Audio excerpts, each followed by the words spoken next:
ये अपना experience share कर रहे हैं। इस तरीके से मत सुनिएगा कि ये ट्रेनर है आपको आगे मोटिवेट करेंगे, बातें करेंगे, कुछ एक्शन करेंगे। ऐसा इन्होंने अपनी जर्नी 35,000 से 23 लाख तक लेके गए। कैसे लेके गए हैं, क्या आप लोग जानना चाहते हैं? क्या आप लोग जानना चाहते हैं? यस या नो? यस या नो? तो एक बार जोरदार ताली से सर का स्वागत करेंगे। और सर प्लीज। साथियों नमस्कार। साथियों मेरा नाम संदीप वर्मा है। मैं कोई ट्रेनर नहीं हूँ, मैं आप सभी के बीच में से ही हूँ। अपना अनुभव आप सभी के साथ शेयर करने का प्रयास करूंगा। साथियों संदीप वर्मा मेरा नाम है। 30 साल की मेरी उम्र है। दिल्ली से सादरा, खेगड़ा, बागपत के रास्ते एक जगह है बड़ौत, संभवतः आप सभी जानते होंगे, दिल्ली से पास ही है, 50 से 60 किलोमीटर की दूरी है। वहां का मैं रहने वाला हूँ। मैंने जो LIC एजेंसी शुरू की थी 2018 में की थी। वैसे जो मैंने अपने करियर की स्टार्ट की थी वो सन 2006 में की थी। 30 साल की मेरी उम्र है। 2006 में मैंने अपना करियर स्टार्ट किया था 13 साल की उम्र में। जब मेरी 13 साल की उम्र थी उस समय मैंने परचून की दुकान एक स्टार्ट की। पारिवारिक स्थिति थोड़ा दिक्कत में होने के कारण 2006 से लेकर 2016 तक मैंने एक परचून की दुकान करके अपना जीवन यापन किया। एक छोटा सा वाकया जो मैं कभी भी भूल नहीं पाता हूं, आप सभी के साथ में शेयर करना चाहूंगा, जिससे आप मेरे संघर्ष के दिनों को समझ सकते हैं। सन 2007 की बात है, 14 साल की मेरी उम्र रही होगी। मेरे पास एक छोटी सी साइकिल होती थी। उस साइकिल से मैं अपना परचून का सामान लेके आता था, 200, 300, 500 रुपए की जो भी उस समय सेल होती होगी। तो उस साइकिल का जो टायर था वो इतना फट गया, तो मेरे पास में इतने पैसे भी नहीं थे कि उस टायर को मैं चेंज करवा सकूं। 200 रुपए का, 100 रुपए का टायर आता होगा। तो एक बड़ी सुई होती है, सुई समझते हैं ना आप सभी, बड़ी सुई से मैंने काला धागा डाल के 18 वो गांठ मार के 16 गुना हो गया, उससे मैंने वो सिया था। और सी के उस जगह पे, कटी हुई जगह पे टायर का टुकड़ा लगवा के 2 से 3 महीने मैंने चलाई थी। उस समय पे बहुत संघर्ष पूर्वक जीवन रहा, पर मैंने शुरू से आज तक, मेरी सबसे अच्छी बात एक ही लगती है कि मैंने कभी हार नहीं मानी। 2006 से लेकर 2016 तक मैंने वो परचून की दुकान की।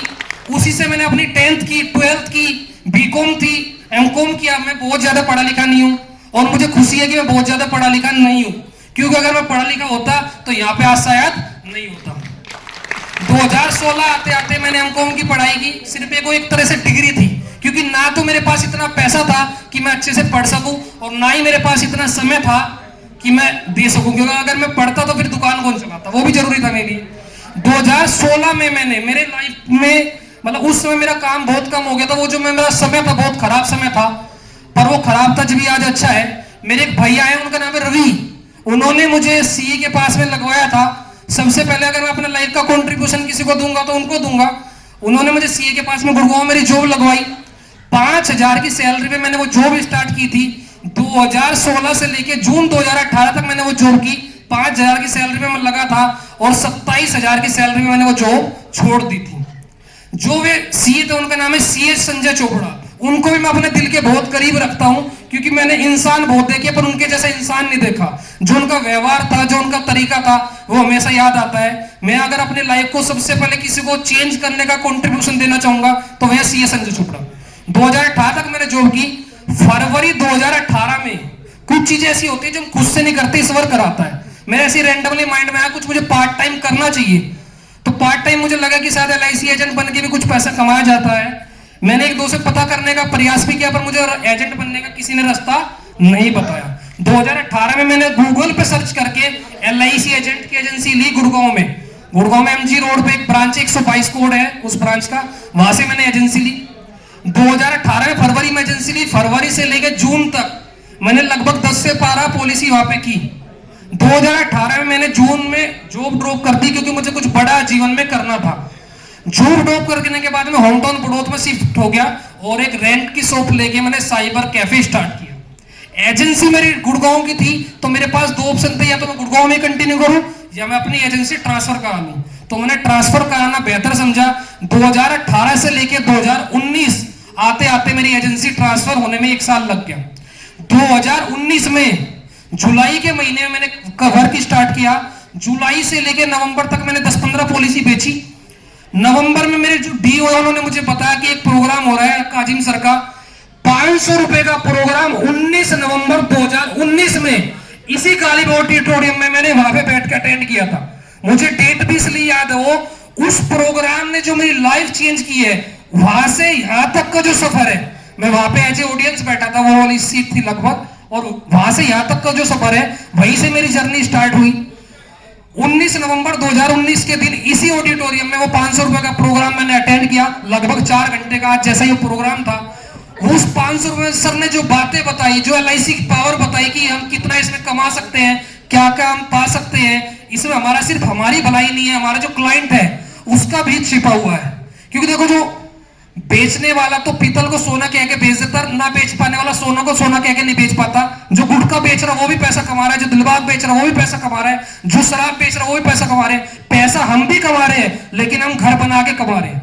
तो 4 घंटे का मैंने वो प्रोग्राम अटेंड किया। इसी प्रोग्राम में मुझे एक ब्राउचर मिला था। 2020 में ZCRT का प्रोग्राम दिल्ली में हुआ, 1 और 2 फरवरी को प्रोग्राम हुआ। सर का एक प्रोग्राम होता है, काजिम सर का, जैदी कॉर्पोरेशन राउंड टेबल। 2020 में वो दिल्ली में था, तो उसकी मुझे जानकारी लगी। 4 घंटे के प्रोग्राम में मैं सर से इतना ज्यादा मोटिवेट हो गया कि मुझे लगा कि मुझे 5000 रुपए करके मुझे प्रोग्राम करना चाहिए। 2020 में मैंने वो प्रोग्राम किया 1 और 2 फरवरी को। 2020 में जब मैंने वो प्रोग्राम अटेंड किया, तो उस ZCRT के प्रोग्राम में गले में आइडेंटिटी कार्ड मिलते हैं। TOT वाले के लिए अलग होता है, COT वालों के लिए अलग होता है, MDRT वालों के लिए अलग होता है, और जो मैं जैसे उस समय काम नहीं करते थे निठल्लों के लिए अलग होता है। तो मेरे पास वो था जो कुछ नहीं करते।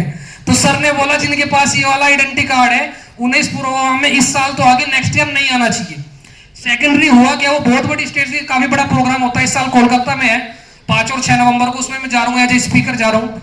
तो उस प्रोग्राम में सबको ट्रॉफी मिली, पर जब तक मैं तो कोई काम करता नहीं था, तो मेरे पास में कोई ट्रॉफी नहीं थी। तो मेरी आंखों में बैक साइड में बैठा हुआ था, आंखों में पानी था, पर दिल में कुछ करने की चाहती है। अगर मैंने उसी समय सर से, जब वो प्रोग्राम 2 दिन का एंड हुआ, तो स्टेज पे आके मैंने सर के साथ एक फोटो खिंचाई। आज ही मेरे पास फोटो है, उसमें मैंने सर से मतलब वादा किया कि सर मैं इस साल जरूर MDRT करूंगा। 2020 की मैं बात कर रहा हूँ। 2018 में एजेंसी ली, 2019 में होम शिफ्ट हो गया, 2019 से स्टार्ट किया वर्क, 2020 की मैं बात कर रहा फरवरी की। 2020 में मैंने ठान ली कि MDRT मुझे करनी है। 2020 में कोरोना हो गया, मार्च अप्रैल महीने में कोरोना हो गया, पर वे टू MDRT मैंने प्रोग्राम अटेंड किया। उस प्रोग्राम को करते करते, क्योंकि देखो एक चीज होती है चाहत अपनी जगह, पर आपको करना कैसे, वो कोई मेंटर, कोई गुरु ही आपको सिखा सकता है। तो 2020 में मैंने अपनी लाइफ की पहली MDRT जैसे मैंने चाहा था कर दी। 2021 में भी कोरोना था, मैंने कॉर्पोरेट कोर्स और सर का ऑनलाइन ज्वाइन रखा। मैंने सोचा कि मुझे COT करनी है, पर सच्चाई है कि सोचा बहुत ज्यादा, चाहा नहीं। चाहता तो होती, मैंने चाहा नहीं तो हो नहीं पाई। 1.5 MDRT पे मैं रह गया। तो 2022 में मैंने सोचा कि इस साल मुझे COT करनी ही करनी है, क्योंकि जब कोई बड़ी चीज होती है ना, वो सिर्फ आप सोचने से नहीं कर सकते, सोचने से तो रह जाएगी, आपके अंदर चाहत होनी चाहिए। मैंने अपने वॉशरूम में तक में भी लिख के लगा दिया कि मुझे इस साल COT करनी है। ब्रांच में ऑफिशियली मैंने अनाउंस कर दिया कि इस साल में या तो COT करूंगा, अदरवाइज LIC छोड़ दूंगा। एक कहावत है ना, करो या मरो, डू और डाई। अगर आपको बहुत बड़ा कुछ हिमालय पर चढ़ना है, तो उसके लिए आपका डिसीजन भी हिमालय की तरह स्ट्रॉन्ग होना चाहिए। तो मैंने सोचा COT करनी ही करनी है। मैंने पूरा प्रयास किया। अक्टूबर तक आते आते मेरी 2.5 MDRT होगी। अक्टूबर में मेरा कोई खास काम नहीं हुआ, नवंबर में मेरा कोई खास काम नहीं हुआ, 10 दिसंबर आ गया। 2022 की बात कर रहा हूँ, लास्ट ईयर की। मेरी 2.5 MDRT थी, 12 लाख का प्रीमियम शोर था।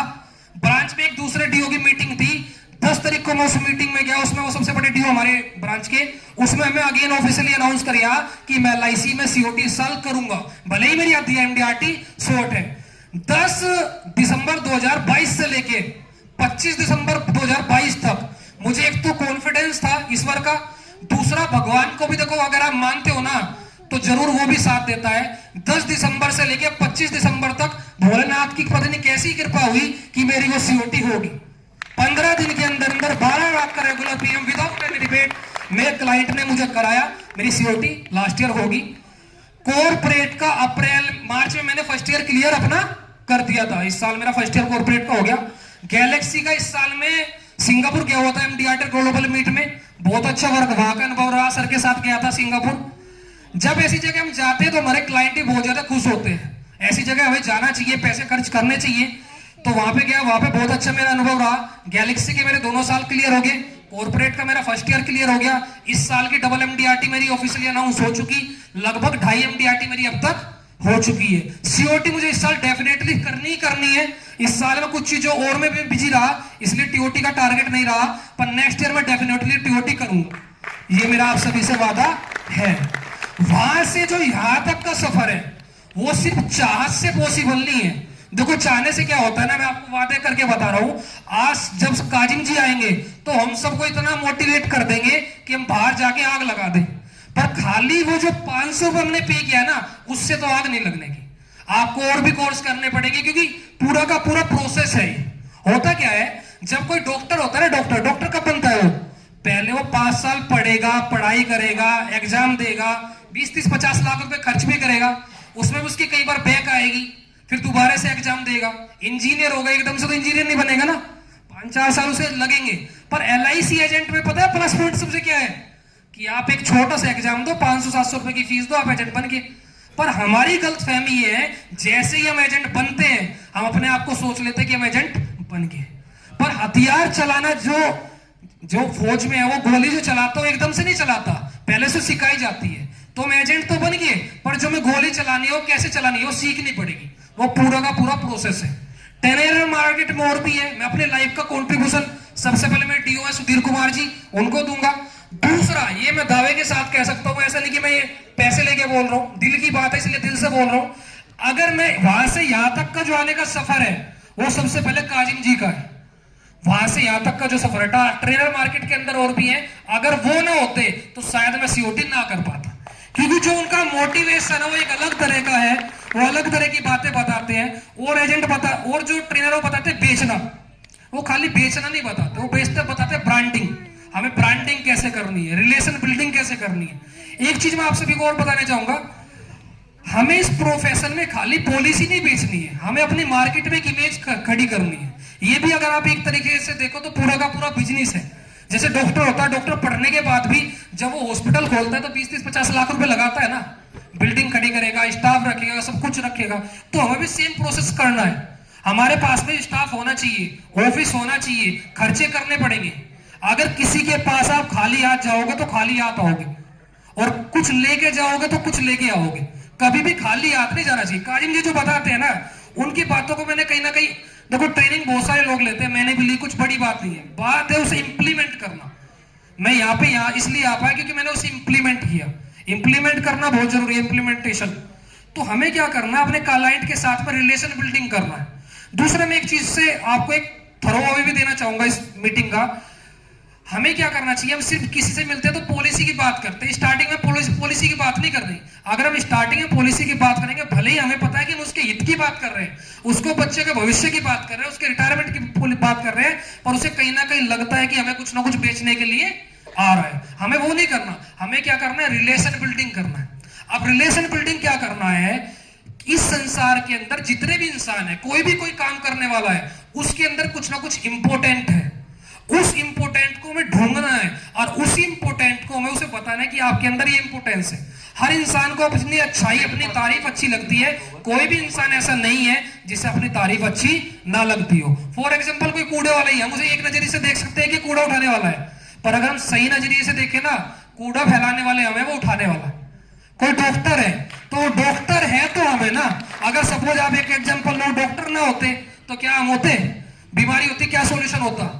अगर टीचर ना होते तो क्या हम होते, अगर इंजीनियर ना होते तो क्या बिल्डिंग खड़ी होती, अगर CA ना होते। तो हर इंसान का एक कुछ ना कुछ एडवांटेज है, उस एडवांटेज को हमें देखना है, उसे हमें सम्मान देना है, उसकी तारीफ करनी है, शुरू में रिलेशन बिल्डिंग करना है। जिस दिन आप सभी अननोन से बात करना सीख जाएंगे, सबसे मेन फियर पता है क्या है, हम सभी इस प्रोफेशन में इसलिए कामयाब नहीं हो पाते क्योंकि हम सिर्फ नॉन को बेचना पसंद करते हैं, जानने वालों को बेचोगे अच्छी बात है, पर सबसे अच्छी बात वो है जिस दिन अगर आप अननोन को बेचना सीखिए, वो सबसे बढ़िया बात है। मैं तो एक ही चीज करता हूं जो मेरे से आप सीख सकते हैं, जो मुझे अपनी अच्छी लगती है, हो सकता है शायद आपको भी अच्छी लगे। मैं किसी भी इंसान में उसकी अच्छाई ढूंढता हूं, और उस अच्छाई को ढूंढ के उसे कहीं ना कहीं उसे उसका मतलब अभ्यास कराने का प्रयास करता हूं। फॉर एग्जाम्पल, डॉक्टर डे होता है, डॉक्टर डे को जितने डॉक्टर होते हैं मेरे एरिया के सबके पास में जाता हूँ, गिफ्टिंग करता हूँ। टीचर डे पे जाता हूँ। हर इंसान का एक दिन होता है ना, तो उसे मुझे इसका सही है, मुझे एक नजरिए से देख सकते हैं कि कूड़ा उठाने वाला है, पर अगर हम सही नजरिए से देखें ना, कूड़ा फैलाने वाले हमें, वो उठाने वाला। कोई डॉक्टर है तो डॉक्टर है तो हमें ना, अगर सपोज आप एक एग्जांपल लो, डॉक्टर ना होते तो क्या हम होते, बीमारी होती, क्या सॉल्यूशन होता? अगर टीचर ना होते तो क्या हम होते? अगर इंजीनियर ना होते तो क्या बिल्डिंग खड़ी होती? अगर सीए ना होते? तो हर इंसान का एक कुछ ना कुछ एडवांटेज है, उस एडवांटेज को हमें देखना है, उसे हमें सम्मान देना है, उसकी तारीफ करनी है, शुरू में रिलेशन बिल्डिंग करना है। जिस दिन आप सभी अननोन से बात करना सीख जाएंगे, सबसे मेन फियर पता है क्या है? हम सभी इस प्रोफेशन में इसलिए कामयाब नहीं हो पाते क्योंकि हम सिर्फ नोन को बेचना पसंद करते हैं, जानने वाले को। जानने वाले को बेचोगे अच्छी बात है, पर सबसे अच्छी बात वो है जिस दिन अगर आप अननोन को बेचना सीखिए, वो सबसे बढ़िया बात है। मैं तो एक ही चीज करता हूं जो मेरे से आप सीख सकते हैं, जो मुझे अपनी अच्छी लगती है, हो सकता है शायद आपको भी अच्छी लगे।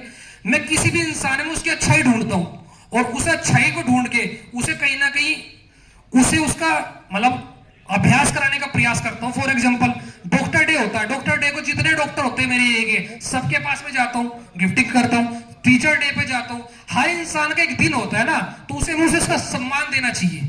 अननोन से भी हम अगर बात करें तो हमें तरीके से सबसे पहले रिलेशन बिल्डिंग में बात करना चाहिए। एक चीज मैं आपको और बताता हूं, देखो हर जगह कुछ ना कुछ एडवांटेज होता है। हम देखते हैं ना, बहुत सा एरिया कहता है कि मेरे एरिया में पैसा नहीं है, ये नहीं है, ऐसा कुछ नहीं। सर बोलते हैं ना, एरिया माइंड में होता है। तो मेरा जो एरिया है वो डिफेंस पर्सन वाला है, मतलब मेरे वहां एरिया में सबसे जो मेन पर्सन हो डिफेंस पर्सन बहुत ज्यादा है। तो मैं क्या करता हूं, उनसे कोई पॉलिसी की बात नहीं करता। पॉलिसी तो फ्यूचर में बाय डिफॉल्ट मुझसे लेंगे। मैं क्या करता हूं, उन्हें सम्मान देने का प्रयास करता हूं। एक एग्जांपल करके, डेमो करके मैं आपको देने का प्रयास करूंगा। मतलब मुझे कोई अननोन पर्सन भी मिल जाता है तो मैं उससे कैसे रिलेशन बिल्डिंग करता हूं। सपोज शहनवाज जी है, ये डिफेंस में है और ये मुझे मिल जाती है, पुलिस के अंदर है। अब मैं इनसे 2 से 3 मिनट की बात क्या करूंगा, मैं आपके साथ शेयर करूंगा। सबसे मेन चीज मैं इसमें एक बात और बताता हूं आपको, ये जो बात करता हूं ये ऐसे नहीं कि कोई फेक बात है, मेरे दिल से निकलती है। देखो अगर आप ढूंढोगे तो हर इंसान के अंदर कुछ ना कुछ अच्छाई आपको दिखेगी। सपोज शहनवाज जी मुझे मिल गई और मुझे इनसे सबसे पहले क्या करना है, रिलेशन बिल्डिंग करना है। क्योंकि जिस दिन मेरा रिलेशन बिल्डिंग हो गया, पॉलिसी तो इनकी जरूरत है और मैं वो बेचने वाला हूं, तो कल वो बाय डिफॉल्ट ऑटोमेटिक बिक जानी है। शहनवाज जी मैं आपसे 2 मिनट की बातचीत कर, सपोज पुलिस की वर्दी में खड़े हैं, मेरे सामने है, मैं 2 मिनट की बातचीत करके आपको दिखाता हूँ। सर नमस्कार। सर मैं आपसे 2 मिनट की बातचीत कर सकता हूँ? सर मेरा नाम संदीप वर्मा है, मैं आपसे 2 मिनट की बातचीत करना चाहूंगा। देखो वैसे तो आप मुझे नहीं जानते और मैं भी आपको नहीं जानता। आप संभवतः मेरे एरिया के, जब भी मैं मतलब सपोज मेरे एरिया के होंगे, जब भी मैं इनसे बात कर रहा हूँ, सर आप रहने वाले कहाँ के? सर अपना इंट्रोडक्शन बताएंगे वहाँ के। सर देखो वैसे तो मैं आपको नहीं जानता और मैं आप भी मुझे नहीं जानते। मेरा नाम है Sandeep Verma, as wealth manager वित्तीय सलाहकार में कार्य करता हूं। मेरे जितने भी क्लाइंट आप जैसे सब डिफेंस वाले, army, BSF, CRPF, Delhi police, UP police, सभी मेरे डिफेंस वाले क्लाइंट हैं। मेरे एरिया के लगभग 850 भाई हैं जो आप जैसे मेरे से जुड़े हुए हैं। तो हर साल में कोई ना कोई प्रयास करता हूं आप लोगों को सम्मान देने का। इसी कड़ी में इस साल मैंने सभी के लिए as a gift electronic photo frame बनवाए या पेन। मैं हर साल कोई ना कोई एक्टिविटी करता रहता हूं। मैं काम पे फोकस नहीं करता, मैं फोकस करता हूं लोगों को कुछ ना कुछ सम्मान देने में। इन चीजों में काम तो इस बार वो बाय डिफॉल्ट करा ही देता है। तो इस साल मैंने सभी के लिए फोटो फ्रेम बनवाए, मैं आपको भेजूंगा मैंने किस तरह के बनवाए हैं। उन्हें देख के अगर आपको सही लगेगा, मुझे आप 2-4 फोटो अपने भेजना, वो फोटो फ्रेम मैं आपके लिए बनवाऊंगा। इस बहाने से आपसे मिलने का मुझे सौभाग्य प्राप्त हो जाएगा अगेन, और मैं आपको सम्मान के रूप में दूंगा। आपके मन में संभवतः क्वेश्चन आ रहा होगा कि मैं ऐसा कर क्यों रहा हूं, तो 1 मिनट लगा के मैं इसके पीछे का रीजन आपको बताता हूं। देखो सर, मेरा ऐसा मानना, अगर आपने कभी भी नोटिस करा हो, हमारा हिंदुओं का कोई भी फेस्टिवल हो, चाहे वो होली हो, दिवाली हो, जन्माष्टमी हो, रक्षाबंधन हो, तो हर इंसान अपने घर पर आता है और त्योहार मनाता है। पर चाहे कोई भी इंसान आता है ना, पर जितने आप जैसे पुलिस वाले भाई हैं, फौजी भाई हैं, आप लोग तो जल्दी से किसी भी त्योहार पे घर पे नहीं आ पाते। अभी 10 दिन बाद दिवाली का त्योहार है, कोई आदमी लंदन में, फ्रांस में, अमेरिका में बैठा होगा, उसने पहले से टिकट करा रखी होगी ना कि मैं दिवाली पे घर पे जाऊंगा या होली पे जाऊंगा। पर आप घर में हो गया, 2 जिले दूर हो गए या बॉर्डर पे हो गया, आप अपने घर पे नहीं आ पाते। तो अगर हम सही नजरिए से देखें तो ये त्योहार हम क्यों मना पा रहे हैं? क्योंकि आप जैसे भाई वहां ड्यूटी पे खड़े हैं। सेकेंडरी है सर, अगर आपने कभी भी नोटिस करा हो, हमारा कोई भी कोरोना ही हुआ, कोरोना के अंदर डिपार्टमेंट के, गवर्नमेंट के जितने डिपार्टमेंट थे, चाहे टीचर हो, बैंकिंग हो, पटवारी हो, हर कोई अपने घर पे था। हर किसी ने घर में बैठ के खूब एंजॉय करा, खूब एक्सपेरिमेंट करे, खूब जलेबी पकौड़ी बना बना के खाई। पर उस समय आप जैसे जितने डिफेंस वाले भाई थे, आप लोग तो उस समय ड्यूटी पे थे जब घर से कोई बाहर निकलने के लिए तैयार नहीं था। हमको कोरोना का अगर आपने ध्यान दिया हो, जितने हमारे फौजी भाई हैं उनके साथ तो दिक्कत क्या हुई, वो 12-12 महीने, 15-15 महीने, 13-13 महीने, 10-10 महीने अपने घर पर नहीं आए, घर से दूर रहे। और पुलिस वालों को, जिन पुलिस वालों को हम कई बार अफसर भी बोल देते हैं, अगर हमने नोटिस किया हो सही नजरिए से, वो पुलिस वाले भाई भी, उनका एक कोरोना के टाइम पे अलग ही योगदान रहा। कई सारे परिवारजन ऐसे हुए जिनकी कोरोना में डेथ होगी और उन्हीं के परिवार वालों ने उनका अंतिम संस्कार तक भी नहीं करा। उन्हीं पुलिस वाले भाइयों ने जा जाके ये चीजें हमने आप लोगों ने करी थी। देश में कई चुनाव भी हो पाता है, क्यों हो पाता है? क्योंकि आप जैसे फौजी भाई, पुलिस वाले भाई वहां पे खड़े रहते हैं। अदरवाइज किसी सरकारी चुनाव आयोग में आपके बिना चुनाव करवाने का दम नहीं है। कुल मिला के मेरा आपको जो समझाने का तात्पर्य है वो सिर्फ इतना है कि आप लोग हैं तो हम हैं। इस भारत में हर चीज का विकल्प है। अगर सरकारी टीचर ना हो तो प्राइवेट है, सरकारी डॉक्टर ना हो तो प्राइवेट है, पर अगर फौज ना हो या पुलिस ना हो तो कुछ भी नहीं है। कोई नेता भी चल पाता है ना, चाहे वो राहुल गांधी हो या मोदी हो। क्यों चल पा रहा है? क्योंकि उसके साथ में वो डिफेंस वाले पर्सन चल रहे हैं। ये जो बातें मैंने बोली है, क्या इसमें कुछ गलत बोला मैंने? ये सब कुछ सच है ना। तो हमें क्या करना है, लोगों की सच्चाई को नहीं बताना है। हमें लोगों का सबसे पहले दिल जीतना है, पॉलिसी नहीं बेचनी। पॉलिसी तो बाय डिफॉल्ट होनी। फिर पॉलिसी का भी क्या है, अगर आप उसके पास सीधे जाओगे, जीवन आनंद बताओगे या जीवन उमंग बताओगे तो पॉलिसी नहीं होने की, तो पॉलिसी नहीं होने की। सबसे पहले उसको आपको भूख लगानी है। वो भूख कैसे लगेगी? अगर आपके सामने पानी का गिलास रख दे और आपको प्यास ना हो तो क्या आप पी लोगे? नहीं पी सकते। आप पानी स्वयं मांग के पियोगे जब पियोगे अगर आपको प्यास लगी हो। वो प्यास कैसे लगी भाई, उसे में पूरा का पूरा प्रोसेस बताना पड़ेगा कि हमें पैसा क्यों बचाना चाहिए, आपके भविष्य में कौन कौन सी जरूरतें हैं, बच्चों की एजुकेशन है, रिटायरमेंट है, सारी चीजें बतानी है। उसके 1 घंटा आधा घंटा लेना है। वो आप सब जब बता पाएंगे जब आपको स्वयं पता होगा। और वो स्वयं कैसे पता होगा? ट्रेनिंग से। तो जितना हो सके अपने आप को अपडेट करें, इंप्रूवमेंट करें, ट्रेनिंग करते रहे। हमारा फ्यूचर जो है बहुत सिक्योर है। इंडिया में पॉपुलेशन की कोई कमी नहीं है। हमारे जैसे एडवाइजर अगर अच्छे से काम करेंगे तो उसमें हमारा ही भविष्य है और क्लाइंट का भविष्य है। इसी के साथ मैं अपनी वाणी को विराम दूंगा। नमस्कार। बहुत कुछ बोल दिया, यहीं रुकिए। तो कैसा लगा आप लोगों को? जबरदस्त, एक बार जोरदार ताली होना चाहिए। बहुत लोग ऐसा भी, बंदा दिल से बोल रहा था, जो बातें बताया सब दिल से बताया और रियलिस्टिक चीजें बताई, क्योंकि इन्होंने खुद अचीव किया है इसी इंडस्ट्री। जोरदार ताली होना चाहिए। बहुत लोग ऐसा भी, बंदा दिल से बोल रहा था, जो बातें बताया सब दिल से बताया और रियलिस्टिक चीजें बताई, क्योंकि इन्होंने खुद अचीव किया है इसी इंडस्ट्री में। तो कितने लोग यहाँ विद्यार्थी हैं? और ये भी ओके। और कितने लोग बनना चाहते हैं? जबरदस्त, एक बार जोरदार ताली होना चाहिए। और एक तो अभी 63 दिन बचे हैं हमारे पास। कितने? 63 डेज हमारे पास हैं। सही करना। और कमीशन के रूप में अगर बात किया जाए तो 8,75,500 रुपये आपको कमाना है 31 दिसंबर तक। यस या नो? ओके। तो अगर 8 लाख, मान लेते हैं अभी कुछ भी काम नहीं किया, कोई भी कमीशन नहीं है, बचे हुए 63 दिन में आपको एमडीआरटी करना है, तो अप्रोक्सीमेट आपको डेली का 42,000 रुपए का प्रीमियम करना पड़ेगा। कितने का? उससे आपका 13,500 अप्रोक्सीमेट कमीशन बनेगा और 63 दिनों में आप 8,75,000 रुपया कमा के एमडीआरटी बन सकते हैं। एक पॉलिसी में एमडीआरटी लोग किया हुआ है। हमारे बीच में मैं बहुत सारे लोग देख रहा हूं कि पुराने एजेंट भी हैं, नए एजेंट भी, बहुत सारे तरीके के हैं। लेकिन इस एजेंसी में जो हम लोगों का एक्सपीरियंस है, एक ही चीज काम आता है कि आप कितना फोकस होकर काम कर रहे हैं, कितना अपने आप को फोकस रख रहे हैं। अगर आप फोकस काम में नहीं है तो कोई भी टारगेट आप अचीव नहीं कर सकते हैं। ये एग्जाम्पल है ये लोग। इसीलिए हमने आज टाइम दिया कि जो इनका अपना पर्सनल एक्सपीरियंस है, बड़ौद छोटी सी जगह है और ये बताया इन्होंने, लेकिन उस तरीके से नहीं बताया। इनका मैक्सिमम जो पॉलिसी है वो पुलिस वालों का है। किसका है? 450 ग्राहक में से 300 प्लस ग्राहक जो है इनके पुलिस और डिफेंस के हैं। आपको हाइट में बहुत तगड़े लग रहे हैं, चौड़े लग रहे हैं, आवाज में बहुत ज्यादा दम है, ऐसा कुछ है? अंदर की बस क्षमता चाहिए। क्या चाहिए? क्षमता चाहिए, बोलने का कॉन्फिडेंस चाहिए। क्या स्टोरी बताइए भाई ने?